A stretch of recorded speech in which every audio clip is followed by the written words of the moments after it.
Mas voltando para o que eu falava de Brasil e Estados Unidos, o que é interessante, o que eu gostaria que tivesse acontecendo é que o Brasil estivesse se tornando mais parecido com o que os Estados Unidos sempre foram.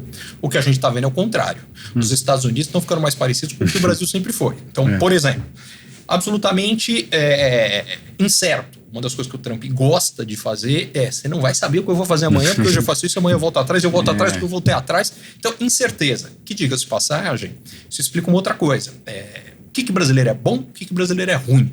O brasileiro é craque em adaptação. A gente tem a história do jeitinho brasileiro, nada mais de uma capacidade gigante de que as coisas mudam e eu dou um jeito. Agora, planejamento, a gente é muito ruim. Por uma razão.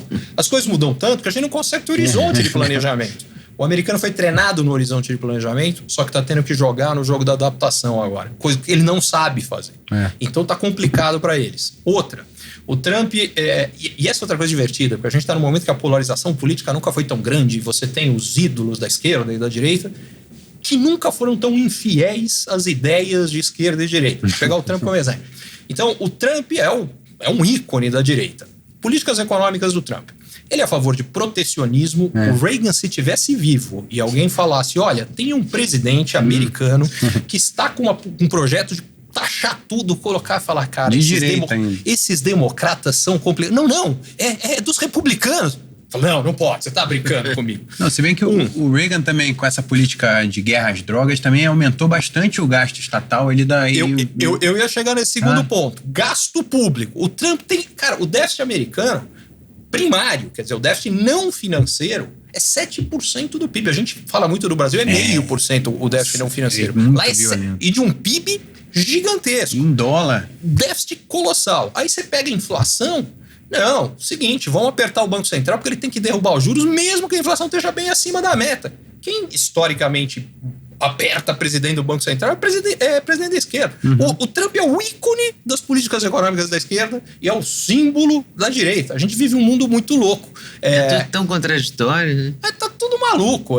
E o que eu acho mais maluco é que esses líderes muito carismáticos conseguiram criar uma coisa, um culto a eles, que os deixa numa posição de poder fazer o que quiser. Então, tem um monte de coisas, para pegar o exemplo do Trump, eu poderia pegar no Brasil aqui, e tanto do presidente atual quanto do anterior, exemplos de coisas que eticamente são absolutamente inaceitáveis, e que no passado eu não consigo imaginar que passar, e passa numa boa, porque existe um grupo grande de eleitores que apoia o que quer que seja que o seu lado faça. E, por sua vez, se for o outro lado, é o caos.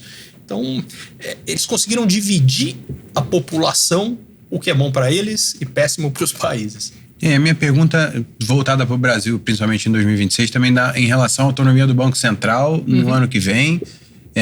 Como é que você vê isso? Realmente o Banco Central vai se manter? Eu acredito que sim, porque ele fez a parte mais dura até agora. Ele vai chegar na parte mais fácil, que é a parte de redução de taxa de juros. Você chegar no ano eleitoral cortando juros... Você acredita mesmo nisso? Eu tenho certeza disso.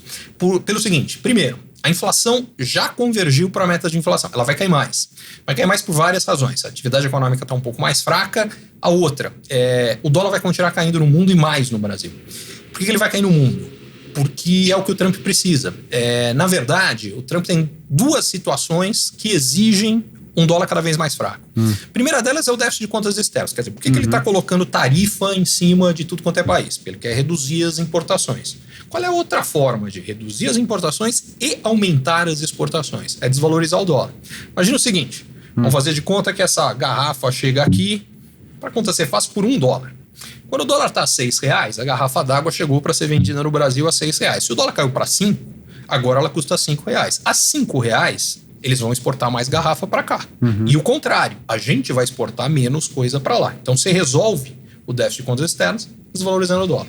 Segundo, os Estados Unidos têm uma dívida pública descomunal de grande.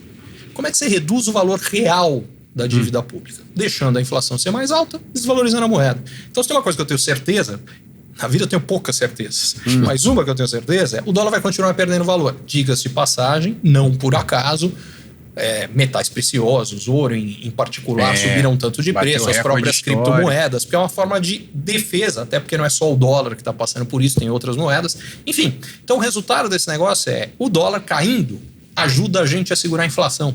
Então, a inflação vai cair mais do que o mercado projeta e, por consequência, o espaço de queda de juros é maior. O que pode limitar esse espaço mais para frente é o que tiver de perspectiva para o cenário eleitoral e o comprometimento ou não de quem estiver para ser eleito com um eventual ajuste fiscal. Porque você fala, no curto prazo não tem problema nenhum o déficit fiscal. Mas na hora que você olha, tem mais um ano que vem, mais 4 anos, 5 anos que o mercado vai continuar. Difícil imaginar. Em algum momento vão passar essa conta. E aí, se não tiver o ajuste fiscal, vai ficar complicado.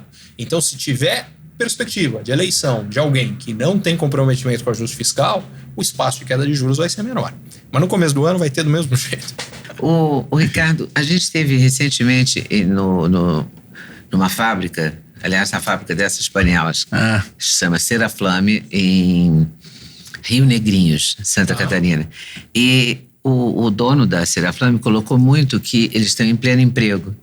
Então ele não pode expandir, quer dizer, a situação dele é assim. Ele precisa contratar 17 pessoas, não tem 17 pessoas ali. E para ele aumentar a produção, ele teria que usar uma área grande que está. Não está sendo usada. Lá na fábrica dele, ele precisaria contratar mais 300 pessoas e não existem essas 300 pessoas. Então, o Sul é diferente do resto do Brasil, né? Mais ou menos. Neste sentido, o Sul é o Brasil exponencializado. Então, o que eu quero dizer com isso? A taxa de desemprego no Brasil hoje é a mais baixa de toda a série histórica brasileira. O que significa a taxa de desemprego? É o total de pessoas que não estão trabalhando e querem trabalhar em relação a toda a força de trabalho. Por que isso é importante?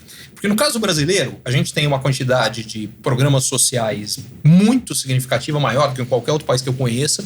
E isso aqui é importante porque faz com que tenha uma parcela significativa da população brasileira que hoje não trabalha, não procura emprego e ela não aparece na taxa de desemprego.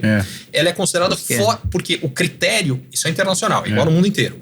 Para a taxa de desemprego, só é considerado desempregado quem não está trabalhando e está procurando emprego. Se você não procurar, você não aparece. Você está recebendo o auxílio do governo, exatamente, você é considerado fora da força de trabalho. Por que é importante?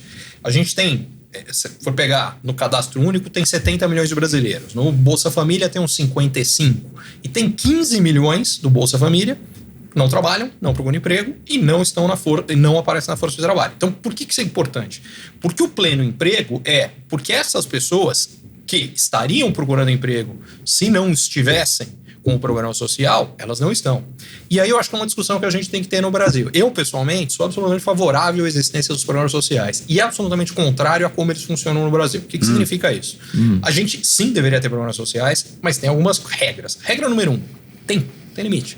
No caso brasileiro, o cara pode entrar e ficar 80 anos lá. Isso não faz o menor sentido. Faz todo sentido que você... Aquela história, não adianta querer ensinar a pescar o cara que não tem comida hoje e não tem condição que não vai aprender. Sim. Agora, ele também não pode achar que ele vai ganhar o peixe eternamente e nunca vai aprender a pescar. Tinha que ter um limite. Qual é o limite? 1 ano? 2? E quais seriam os exemplos práticos de outros países que usam um modelo social de incentivo? Como o Brasil não existe... Não, que você recomenda que seriam os ideais, assim. Na verdade... Um blend ali de alguns países parecidos de economia emergente. Não tem ninguém com nada sequer próximo ao brasileiro. Porque aí é que tá. A gente, em geral, quando as pessoas falam disso, vocês falam do Bolsa Família. Mas o Bolsa Família é um de muitos programas sociais brasileiros. Com um detalhe mais grave. A maior parte dos chamados programas sociais brasileiros... Não é o caso do Bolsa Família. O Bolsa Família efetivamente é social no sentido que ele beneficia os mais pobres.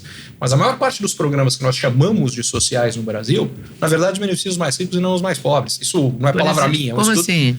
O Banco Mundial fez um trabalho, ele estudou, na época eram 14, esse trabalho é de 2015, de lá para cá eles expandiram os programas sociais. Mas enfim, na época nós tínhamos 14 programas sociais, com exceção do Bolsa Família e, se não me engano, do FAT, eram 2. Todos os outros, eles dividiram a faixa de renda dos brasileiros em quintis. Então tem os 20% de renda mais alta até os 20% de renda mais baixa. E aí eles vão pegar os beneficiários de cada um dos programas. Em todos, com exceção desses 2, tinha mais beneficiário nos 20% mais ricos do que no mais pobre. Portanto, é um programa antissocial. Quer um exemplo claro? Dos chamados programas sociais brasileiros é o que a gente chama de universidade pública gratuita. Para quem que ela é gratuita? Para quem vai estudar. Sim. Mas, na verdade, ela paga por todos os brasileiros que pagam imposto, financiam para que quem vai estudar não precise pagar. Mas quem vai estudar em universidade pública, eu fui, por exemplo. Eu também fui. Você vinha dos 20% mais pobres dos brasileiros Não, ou mas não? já vinha de uma classe média baixa. Meu ponto é, dos 20% mais pobres não vem ninguém. Agora, dos 20% mais ricos é a maioria. E aí chega no meu ponto. A gente tem um programa que está transferindo renda de todo mundo, portanto também do mais pobre, para o mais rico. E aí, gostou desse corte? Gostei muito, mas eu acho que vocês devem assistir a entrevista completa, que está no YouTube, Leda Nagli, esperando por você. Essa série Os Nagli, o Encontro de Gerações, está imperdível. Vale a pena conferir, hein? Com certeza. Se Deus quiser.